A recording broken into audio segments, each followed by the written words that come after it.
সফল জীবন গড়ব আমরা, সফল জীবন গড়ি। সফল জীবন গড়ব আমরা, সফল জীবন গড়ি।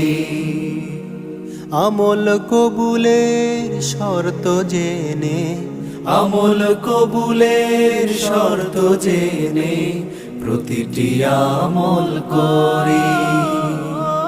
সফল জীবন গড়ব আমরা, সফল জীবন গড়ি। সফল জীবন গড়ব আমরা, সফল জীবন গড়ি। প্রভুর জন্য করব আমল, খুশি যেন হয়, খুশি হয়।